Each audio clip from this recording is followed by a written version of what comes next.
Toonami Studios. So it's finally here, the long-awaited series. I don't know if it's long-awaited. I've been long-awaited for it, just because I want Marvel content that's not connected to the MCU. MODOK, the new series from Hulu from the brilliant minds of Jordan Blum, Patton Oswalt, and an array of other geniuses, comes a new stop-motion style like your Robot Chicken, like your Crossing Swords, about the mental organism designed only for killing. MODOK got a 10-episode series dropped on Friday, and wow, it's cool. I genuinely think this is a great idea when it comes to this character. Take chances, take risks. Don't try to make MODOK serious. He's not a serious character. There's nothing about that character that should be taken seriously or lightly. He's just a big old jokey boy. Make jokes out of it, turn him into a joke, it's great. So the premise of this story is MODOK is losing control of AIM to some big corporation, and his wife wants a divorce. That's brilliant. Like, that is just a solid pitch. And you can play up the two different angles, the corporate espionage and the home wrecking style where everything goes over the top. And you cover that into the background of a MODOK character set in the Marvel Universe. There's a lot of fun areas you can explore. First off, I always love good stop motion, and this has some really good stop motion. I would say it's some of the best stop motion you would ever see. Like, it's flawless, the camera moves perfectly with everything going on.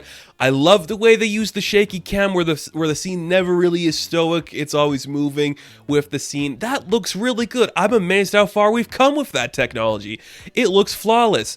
And the way the suit of MODOK is so dynamic and posable, and the arms move and the mouth moves, and all the characters are very fluid and they move perfectly.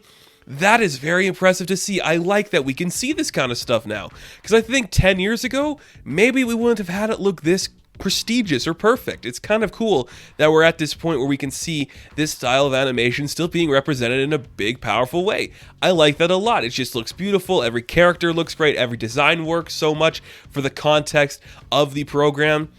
And it is surprisingly good humor. It goes for some cheap shots at times, but that's expected. And every joke lands. Now, it doesn't give me a big laugh or chuckle every time, but I think every joke is said. I understand the nuance and the context for it, and it works perfectly good. The voice talent is phenomenal. Patton Oswalt was pretty much born to play this character. You know his vast knowledge of the Marvel Universe, and that is on full effect here, and just in terms of how he talks about it in the show and the references they make to certain stuff. That's really cool to see, because we are playing with a new type of Marvel Universe. We can make references to stuff that not everybody would be aware of, and I'm not going to say any of the references here, because when you see them in the context of the show, it is really funny and creative.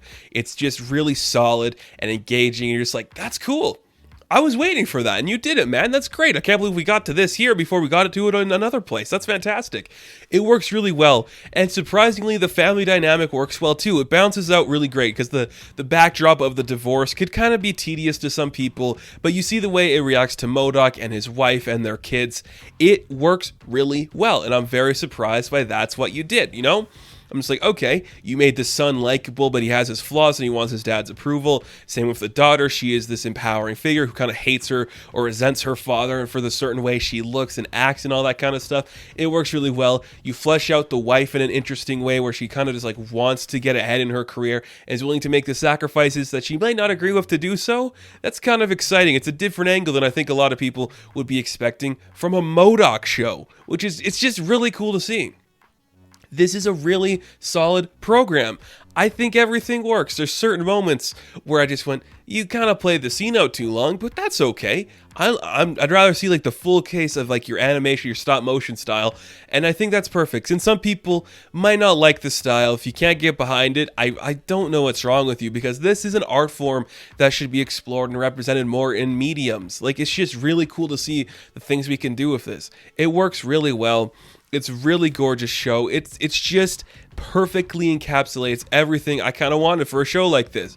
You have silly comedy, you have over-the-top comedy, you are making references to your larger Marvel universe that a lot of people are going to laugh at and understand, and you're also showing the effects of, like, these two guys really like this universe, and I think you can really see that represented here. It's just really fun to see. It just looks great, you know, everything works so well. The AIM stuff, surprisingly funny, surprisingly, like, solid. and everything with like the family, like I said, it works really well. The story itself is presented in a gorgeous and fun way. There's nothing bad about this. It's not like gonna blow your mind at every turn, but it doesn't need to. It just wants to present the Marvel Universe, or a corner of the Marvel Universe that you don't normally explore or see, in a different way. And there's some deep cuts in here. There's stuff where I'm like, I cannot believe you went for that joke. I can't believe you used that character. It's weird to me. And it like, it's not even like obvious stuff. Like, there's obvious stuff in here, like Wonder Man, that makes sense to me. The Melter, that makes sense to me. But you're pulling some deep cuts in your other stuff, and that to me is where it shines. It's just like, here we go. Here's the random stuff that you might not be expecting. We're going to play with it and have fun with it. That's very cool to see. I just have to commend Jordan Bloom and Patton Oswalt for taking the time to not only do this, but to write the comic book MODOK Head Games and give us that story, like, coexisting with this story, because you just see these guys spend a lot of time in this world with this character, and it really shows that you're making something unique and fun. And I really enjoy having that experience and just seeing MODOK shine in this way. Please support this program. I want to see this kind of animation style like thrive and do more stuff, because I want to see more of this. It's unique and there's nothing really like it. And I can promise you now, the jokes land. Everything you could expect for the jokes or the humor, it's gonna make you laugh. There are some great humor stuff, and I won't say every piece that makes me laugh, because there's just so much stuff I think works really well. One of the best jokes is this idea of MODOK talking to a rabbi and how his son, you know, is into magic, and it plays up in a way that you're like, that's a really weird way to take this joke, but it worked, and it was really fun. I recommend it. Please watch this, because it's worth your time, it is worth the effort, and it's going to make you smile. At the very least, if a program can do that, it did its job right. It's a good, solid show with great stop motion, great voice acting, and a great feel of the Marvel Universe. So, MODOK Season 1, I hope we get a Season 2 of this. I am going to give a 7 out of 10. Now, thank you guys for watching this review. Be sure to like and subscribe to the channel. As always, you can check me out on Instagram, Patreon, Twitter, all that good stuff, and I'll catch you in the next one. Have fun, stay safe, good luck.